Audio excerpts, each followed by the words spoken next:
안녕하세요. 봉봉과 나무의 심리수다. 가볍거나 진지하거나의 저는 나무. 저는 봉봉입니다. 반갑습니다. 네.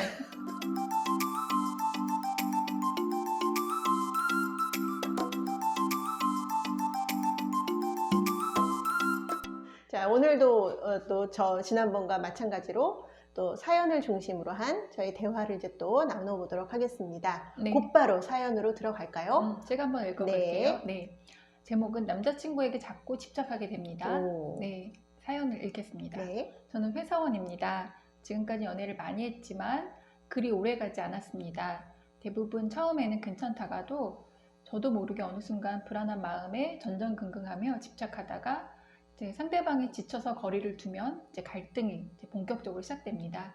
항상 똑같진 않지만 어느 순간 불안해지면 금방이라도 관계가 끝날 것 같아서 어떻게 할지 모르겠는 상태. 그러니까 이제 멘붕이 오게 됩니다. 최근에는 남자친구에게 너 때문에 이렇게 힘들게 되었다고 보여주고 싶어서 자해까지 했습니다. 남자친구도 처음에는 너무 놀라서 많이 위로해 주었지만 점점 부담스러워하는 것 같기도 하고 이제 어떻게 하면 관계에서 편안해질 수 있을까요? 아이고.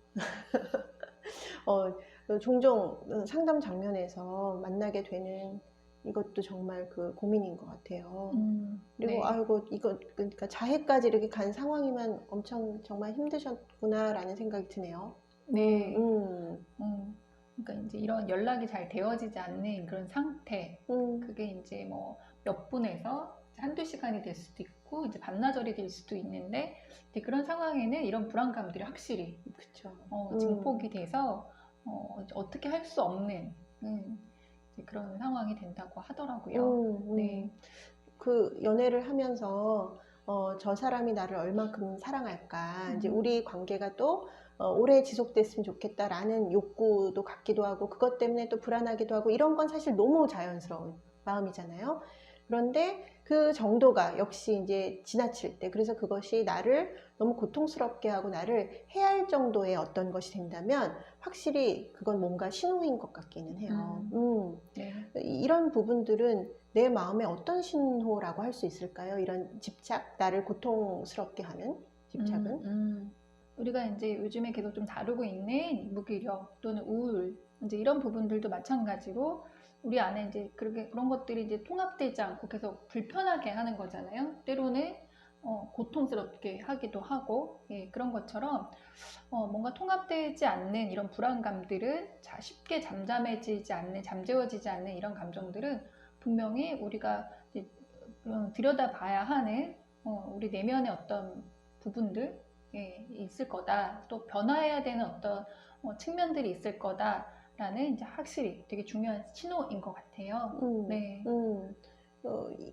이 신호는 어떤 부분을 조금 더 봐야 될 신호일까요? 네. 일단 이제 연애 관계 안에서 이런 불안감들을 느끼는 많은 분들의 이야기를 들여다 보면 이제 좀 자주 얘기 나눠지는 것들이 이제 자존감의 이야기들이 나눠지기도 해요. 네, 일단은 내가 자존감이 낮아서 조금 거리가 있을 땐 모르겠지만 가까워지면 가까워질수록 되게 아이러니하게 가까워지고 싶은 마음과 함께 나의 진짜 모습을 보면 이제 좀 금방 실증을 내거나 싫어할 수도 있고 나는 그럴 만한 사람이야 라는 어떤 이제 비합리적인 자기에 대한 이해 이런 부분들이 또 두려움이기도 하죠. 이제 그런 부분도 있고 또 그것과 또 다르게 표현되긴 하지만 같은 맥락인 게 이제 버림받을 것에 대한 두려움이잖아요. 그렇죠. 네, 유기나 방임될 것 같은 것에 대한 두려움. 네, 근데 이제 그 두려움 때문에 상대방에게 계속 과도하게 뭔가 이렇게 이제 애착에 대한 신호를 보내면 보낼수록 상대방은 부모가 아니기 때문에 사실 이제 그 불안이 현실이 될 가능성들이 있죠. 떠나갈까봐 전전긍긍하게 되면 네, 떠나가게 되죠. 그렇죠. 예. 그래서 보통 이제 이런 부분들을 상담 장면에서 다룬다면 분명히 이제 애착의 문제, 내 부모와의 어떤 애착 관계를 맺고 있는지를 탐색하는 작업이 되는 경우가 많을 것 같아요. 그래서 이제 혹시 이런 연애 관계에 있어서 상대방이 떠나갈 것에 대한 불안감으로 힘든 분들은 부모님과 내 관계는 어땠지? 내가 자라오면서 부모님에게 어떤 감정을 느끼고 또 어떤 불안감을 느끼면서 자랐을까를 한번 돌아보시는 것도 중요한 정보가 될 것 같아요. 네. 그러니까 나무가 이야기하신 것 중에서 이제 우리가 더 이렇게 좀 집중해서 봐야 되는 부분은, 그러니까 그래서 그게 내 탓이다라는 게 아니라, 내 두려움은 상대방이 그런 두려움을 나에게 주는 것이 아니라 이제 내가 그런 두려움을 상대방에게 투영하는 거기 때문에 그렇죠. 내가 그걸 매니지할 수 있다라는 거잖아요. 네, 그렇죠. 상대방을 내가 어떻게 떠나가거나 떠나가지 않게 이렇게 할 수는 없으나, 네, 오히려 떠나가지 않게 하려는 신호들이 상대방을 떠나가게 하는 상황이 되지만, 내 마음 안에 이렇게 이제 일어나는 이 두려움, 불안들이 이제 나의 어떤 것과 더 많이 연결되어 있다고 하면 충분히 그런 과정 안에서 내가 자기 성찰이라는 것들을 통해서 좀 힘들겠지만 당연히 네, 애착 관계라는 것이 사실은 누군가와의 의미로운 관계에서 변화할 수 있는 거지, 경험적으로 그렇죠. 내 스스로 한다는 거는 더 힘든 과정이잖아요. 네. 그래도 이제 그렇죠. 관계 안에서 내 몫이 내가 할 수 있는 역할, 역량이 더 많다는 거는 희소식인 것 같아요. 그렇죠. 네. 그 어떤 주도성과 힘이 나에게 있다라고 하는 인식만 가져도 훨씬 사실 편안할 수 있죠. 그래서 저도 사실 그 부분 되게 중요한 것 같아요. 상대방이 어떠해서 내가 불안한 것이 아니라 이 불안이 나에게 있는 것이라면 내가 이 불안을 잘 다스리는 것만으로도 이 연애 관계는 훨씬 사실 안전할 수 있죠.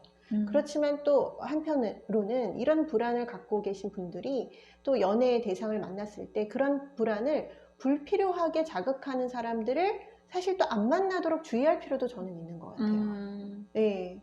그러니까 두 가지가 다 필요한 것 같아요. 그래서 어떻게 보면 이 대상이 내가 애착에 어떤 취약점을 좀 가지고 있어서 좀 더 나는 안정된 대상이 필요하구나라고 했을 때 정말 저 대상이 보이고 있는 특성들이 내 불안을 좀 더 불필요하게 자극하는 특성이 있는 사람일까?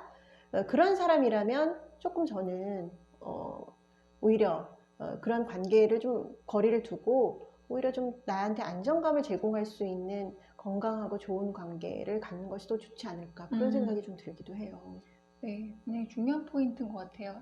제가 이야기하실 때, 나무가 이야기할 때 좀 봤던 건 그런 되게 같이 이야기를 해야 되겠다라고 싶은 건데, 말씀하신 것처럼 우리가 안정감을 찾지만 사실은 안정감이 뭔지 모르기 때문에 익숙한 것이 안정한 거라고 생각하는 사람들이 많더라고요. 예. 근데 그 익숙함이라고 하는 것은 내가 어릴 때부터 이제 쭉 성장하는 과정 안에서 이제 불안한 것이 익숙했던 사람들은 그런 불안함을 자극하는 익숙한 대상을 자꾸 찾게 되고, 그렇죠. 그거는 이제 안정한 것보다는 우리가 예측 가능한 어떤 것이 있기 때문에 자꾸 그런 사람들한테 익숙한 게 매력적으로 느껴지고, 네, 그러다 보면 자꾸 이제 악순환이 되어져 가게 되는 것 같아요. 그래서 우리가 언젠가 유튜브에서 말씀드렸듯이 내가 그런 관계에서 계속 좀 익숙한 불안을 경험하게 된다면 이 불안이 나한테 새로운 게 아니고, 이제 이 사연에 그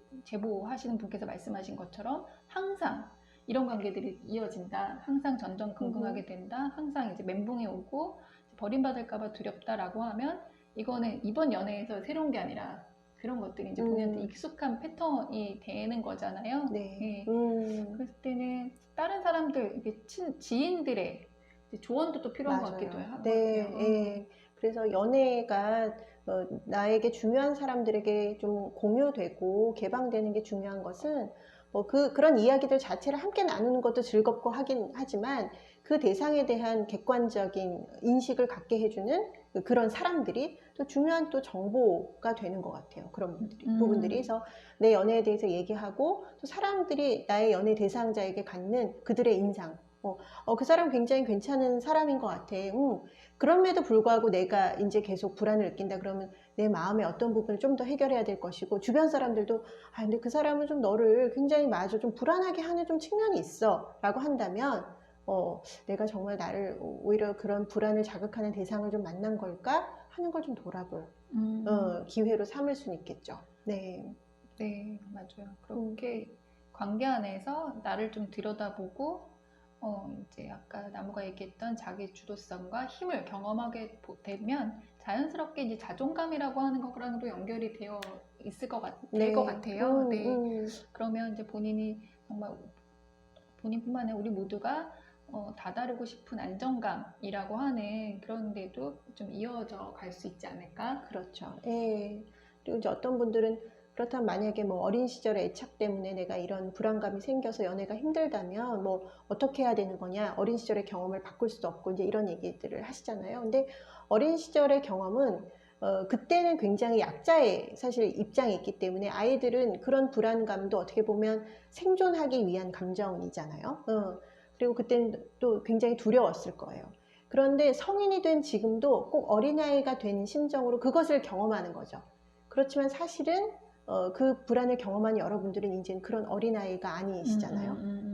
사실 그 대상이 혹 떠나간다고 해도 여러분들을 스스로 지킬 수 있는, 여러분들은 또 스스로의 어떻게 보면 양육자요 보호자가 될 수 있는 거죠. 내가 그런 자기 확신, 나는 이제 성인이다.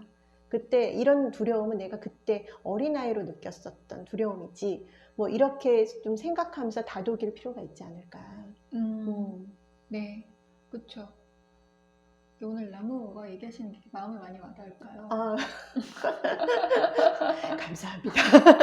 네, 네, 저도 이제 상담에서 같이 좀 얘기를 나누다 보면 어느 부분에 이제 다다르게 되는 이야기가 이제 이 부분인 것 같아요. 그때는 이제 어린아이이기 때문에 내가 힘이 없어서 그런 관계 안에서 어떻게 생각하면 그런 불안함을 느낄 때 정말 대처할 수 있는, 통제할 수 있는 그런 게 없기 때문에 그렇죠. 그런 것들이 이제 정말 이렇게 내 존재가 사라지는 것 같고 정말 그 원시적인 공포감이랑 이렇게 맞닿을 수도 있겠지만 지금은 그때와 다르게 나는 이제 성인이고 좀 더 많은 힘과 영향을 가질 수 있는 사람이다 라고 본인 안에 있는 힘을 자꾸 주시하고 그런 성공 경험들을 보다 보면 그쵸 이렇게 제법 괜찮은 어른으로서 이런 상황들을 대처할 수 있는 지혜가 생길 거라고 생각합니다. 네, 맞습니다. 그리고 또 이런 문제들 때문에 계속 고민이 또 계속 되실 때는 또 뭐 애착의 문제들은 사실 또 혼자서 생각한다고 되지 않는 부분들이 있으니까 반드시 또 전문가, 또 상담과 함께 이런 부분들을 해결해 보는 기회를 가지시는 것도 좋을 것 같아요. 네. 네. 그래도 이제 마지막으로 꼭 주의를 좀 드리고 싶은 것은 우리가 이제 애착 검사가 인터넷에도 많이 있고 그 인터넷에 있는 애착 검사가 실은 이제 애착 관련한 상담을 할 때 많이 활용되는 검사 툴이기도 해요. 네, 그래서 이제 그 검사가 뭐 신빙성이 없다 이런 건 아니지만 그 용어가 되게 좀 병리적이긴 해요. 뭐 불안, 회피, 애착, 뭐 약간 혼란 애착. 그래서 그 이름 자체가 검사하고 나면 나는 이렇게 되게 극단적인 애착을 가지고 있었구나. 라고 이제 이름에 되게 좀 압도될 수 있는데, 네. 근데 이제 그런 검사들은 항상 또 그런 검사들에 대해서 좀 잘 이해를 도울 수 있는 누군가랑 있을 때 더 의미가 있는 거지. 그렇죠. 그 네, 자체로 그렇죠. 본인이 압도되는 것은 오히려 안 하니만 못하다. 네. 라고 말씀드리고 싶습니다. 네. 그런 툴을 이용하실 땐 또 그것을 제대로 해석해 줄 수 있는 전문가와 함께 활용하실 때 훨씬 더 잘 활용될 수 있을 것 같네요. 네. 자, 오늘도 저희 이제 공식 인사로 마무리할까요? 네. 당신의 마음을 자각하세요. 안아주세요. 선택하세요. 안녕.